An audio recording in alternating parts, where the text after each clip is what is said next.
January 3rd, 2020, he drops a project called I'm So Me, but it's not here. It's just a bit confusing. Why did it get removed? But for some reason, it's still on my mixtapes. This is a legendary website back in 2016, 2017. Actually, not 2017, just 2016. Every Young Thug leak and everything like that must have been maybe 300, 400 leaks, something like that we listened to from so many different artists. And this website, my mixtape, Spinrilla, DatPiff, and there were a couple others, live mixtapes as well if you were using the computer. A lot of these websites played into, oh, and AudioMac. AudioMac was by far the most common one actually for dropping leaks.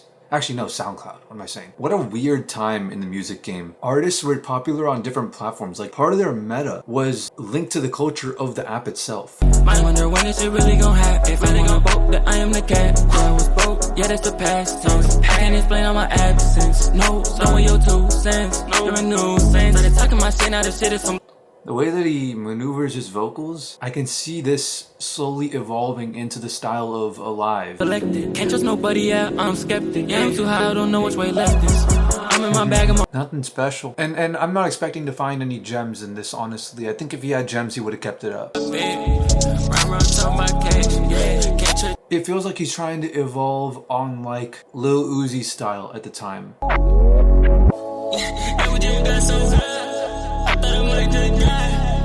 Let me tell you why. Take a look at my eye.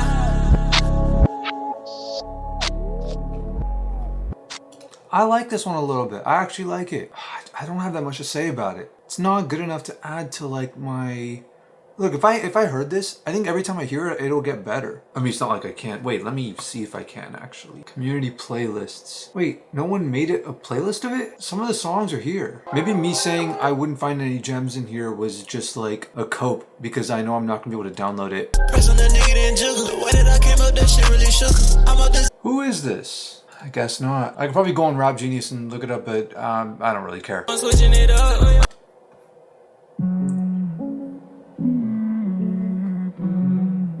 I don't know why I feel so much more energy drained listening to this one. Maybe my expectations are just low and that's creating like a self-fulfilling prophecy, but I'm not sensing anything special or interesting about this project. And I don't want to try to like look hard just to look harder, you know? I want that to emerge. I want like interesting things about the project to be shown to me. I don't have the patience left with Yeat to like go like, okay, I'm gonna immerse myself completely in every single song and find every little detail to try to piece together all the little like nuances of everything. Who the hell turned my fan off? It's not that I prioritize Yeat over anything. I'm looking out for the music industry, and if I don't see evolution pushing for anything greater than just like doing the bare minimum, just being in the studio, just getting high and making music and like not even caring about it. If I don't sense anything more than that, then I don't really want to engage with it, you know? So much damn designer, yeah, when she wake up feel this that melody's like alright, but other than that, nothing about this song is anything. Maybe there is, maybe I'm just not paying attention to it. I've reached the point where even personal preference, I'm like, yeah, this is a bit repetitive. You know what, I'm actually just speed through these songs. I want to get to the better projects. I kind of didn't want to do this because I felt like this is a slippery slope, and if I do this with this, then I'll do it with a lot of projects. But maybe that's a good idea for the sake of time.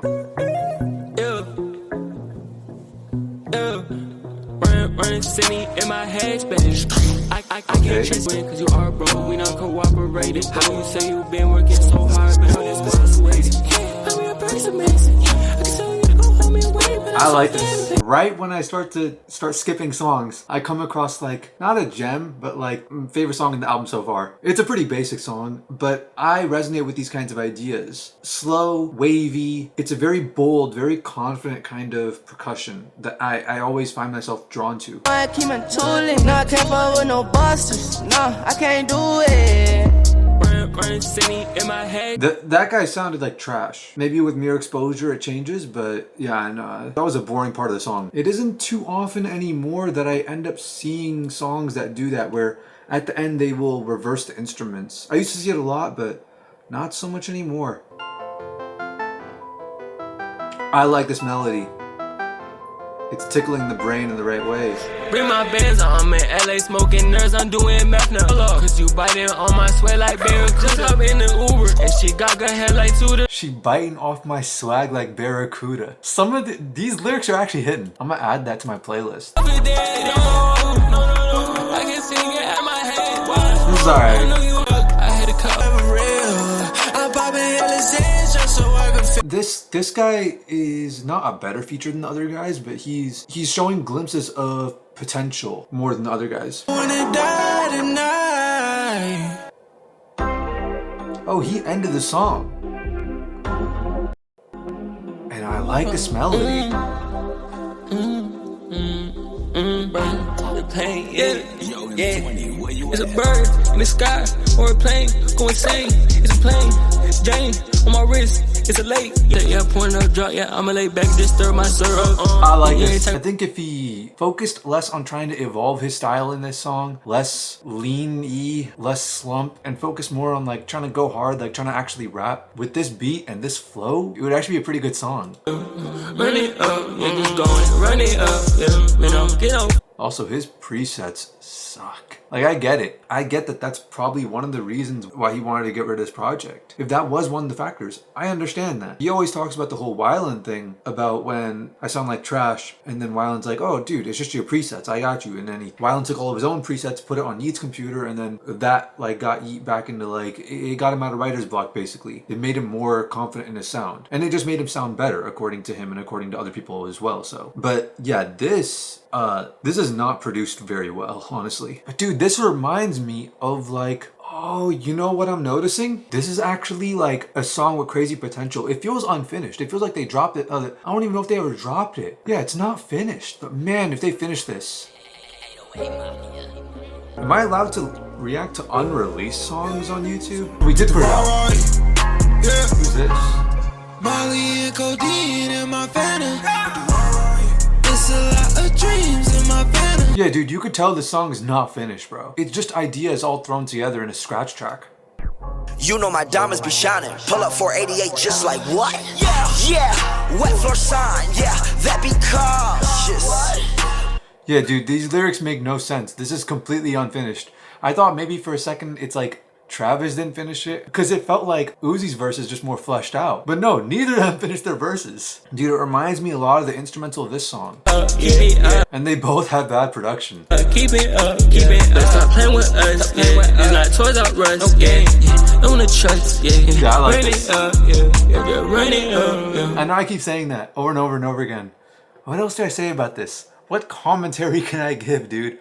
I don't want to not say anything and like not give any takes when I have thoughts, but I also, when I don't know how to formulate them, I don't want to be inauthentic and try to like force myself to say thoughts even though it's like not that big of a deal to me. No, I'm not going to compromise on authenticity. This song has got some interesting ideas. It reminds me of RaRa by, I mean, that's not even a released song, by Travis Scott and Uzi, and I think it's actually a pretty good and pretty listenable song, and I think they could have actually done a lot better. Yeat with his vocals, he could have like locked in a little more maybe, and also the production. It's not like the actual instrumental is bad, it's the way that it's mixed is really bad. His vocal mixing, his vocal compression, it's not good. But I do like the song.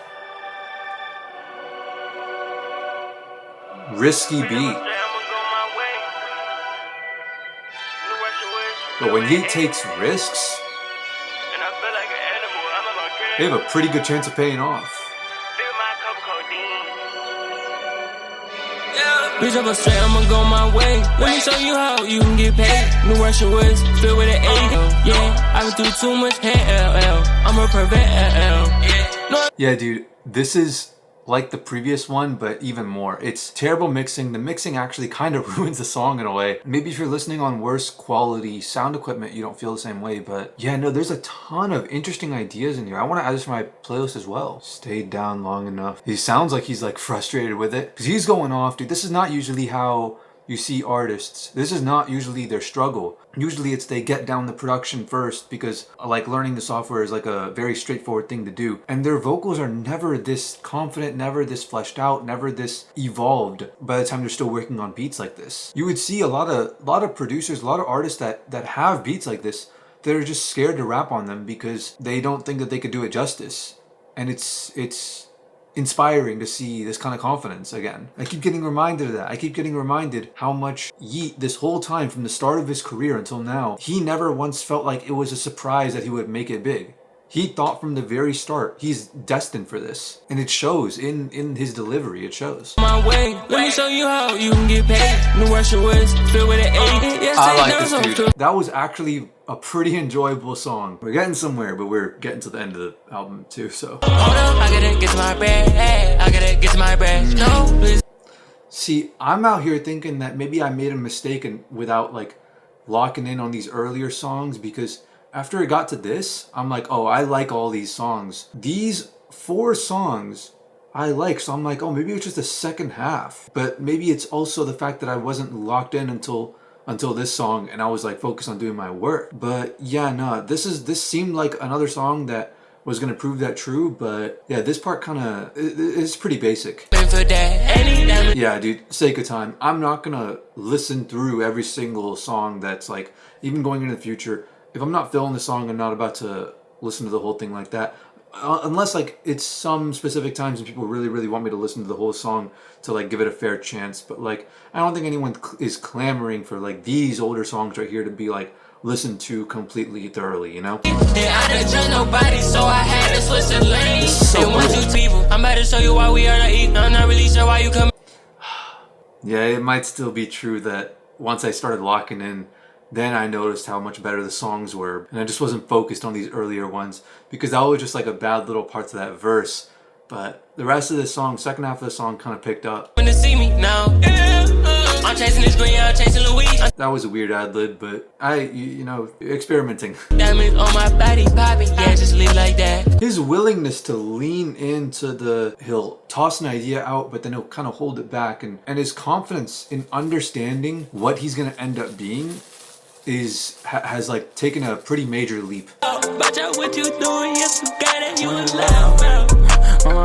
I wonder if I missed any gems just like skipping through what I just skipped through. See, I feel a little guilty about that, not just because of the viewership, but because of like myself as well. Like, I don't want to not give myself a fair chance to listen to all of Yeat, you know? I don't know what to do. Do I go like, oh, it's not worth the time investment to dive into everything? Or do I go like, no, I'm gonna give myself a proper, pure experience? Actually, no, I can't. I have to do it for the sake of time, because if I really wanted to get the proper experience, I would want to go through all of his leaks as well, and I'm not gonna do all that. This gonna make it worse. Yeah, I try not swear. Up in the front, I get. This reminds me of like a World 3 in New Super Mario Bros. The jungle world. This is the soundtrack.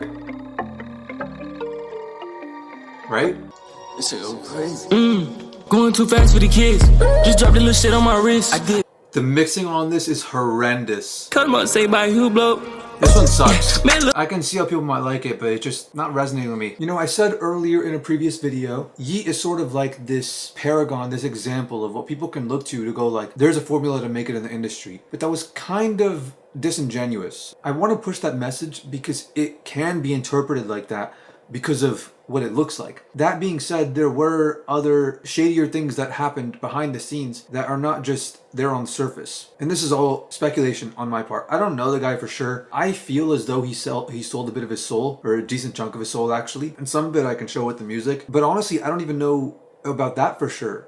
Like, I'd have to know my IRL. I'm a student of the game. I'm still learning this stuff. I can't say anything definitively. But what I do know is he seems to burn bridges pretty easily, pretty quickly. Okay, that may not be the case. He may just be good at keeping it low key, but it seems like it's effortless for him to burn bridges. He hops from label to label, and like no one really knows the details of them. But even if you look far as back as even the projects that we're looking at right now and the previous project, like his really early career, they're all distributed by somebody else. And you can kind of tell, I mean, if you know this, then it makes it easier to distinguish this, but his production, even since the beginning, has actually been pretty high effort, actually. People were very intentional in the way that they were making the songs, in that it's not just someone in the studio freestyling, like making songs, like making beats. These are people like deliberately going in, and Yeat's collaborating with a lot of people. That's really what does it. Yeat, if you look at his credits in his early career, has a lot of very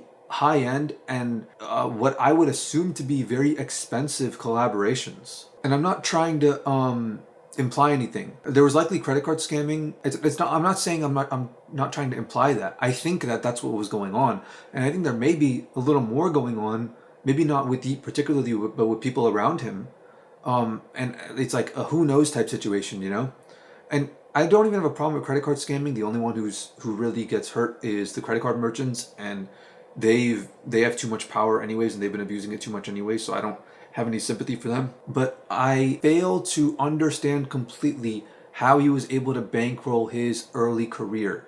And the reason why I'm saying this is because I want to go out on a limb and I want to say every single thing that on the surface you see Yeat do, which is collaborate a ton with the underground, get very connected, be likable so people want to work with you, release a ton of music, like don't be insecure about it, and start to innovate on the current sound and the sounds that you like, and all these things that you see him do and actually find success with it. I want to make it a point that all these things can be done independently without selling your soul, and not independently in like, I mean, without signing to a label. You still need like a support system. You need people to work with, people who also believe in the vision, you know? That's the message that I'm trying to push here. If you put your head down, like think about it, and don't let other people's perceptions of you stop you from releasing your music, because that seems to be like the main differentiator between someone like a Yeat and a Playboi Carti. It's like there can only be a handful of Playboi Cartis. Anyone can be a Yeat. They're so different in that way, and you might think like, oh, because they're on two different opposite ends of the spectrum, that one would be impressive and the other one wouldn't. But no, they're both impressive in their own way because of it. So on one hand, to anyone who is familiar with Yeat or anything like that, I'm not actually trying to imply anything or say that anything wrong was happening, or that even he sold his soul. If I ever meet Yeat in person, then, or someone connected to him, I'd actually love to ask them to like find out for real. The reason why I'm saying this is kind of like a disclaimer to people watching, to other people that want to make music. Like, I could be wrong. I see the things that Yeat has done on the surface. I'm like, anybody can do that. That's what's cool about it. That's what makes it so respectable. The fact that anyone can do this, but nobody does. However, it's not so common, and I can understand the possibility that I could be wrong in that, despite like how strongly I believe in it, and that maybe the kind of success that Yeat achieved with the strategies that he was going for could only be done by selling your soul. Maybe that's the case. Maybe that's true. Maybe music truly is that cutthroat and there's just no way to make it without selling your soul. I don't believe that's the case, but that's up to you to make your own conclusion. I don't want to just outright say it and then people believe me and they go, oh yeah, Yeat's never signed to a record label. No, he signed to a lot of record labels way before his career blew up. And there's unexplained things that gave him an advantage in the industry that I'm unable to tie anything to. That doesn't mean that I don't see a pathway for other artists to achieve those same advantages in ethical ways. So yeah, I was gonna go through all this other stuff, but I'm kind of not feeling it. I'll do that later. I did recently come across Yeat Pick Vault. What the hell do you need that for? Some of these are just for like production, I'm assuming. But a lot of these are Yeat leak related things and stuff right here. And look, dude, it's full of all these like leaks and stuff. Money So Big version 2. But yeah, dude, there's a ton of these. There's hella leaks. And I can't go through all these, bro. But yeah, I'll see if anything comes of those connects, and if I can get anything interesting from that to include in these videos.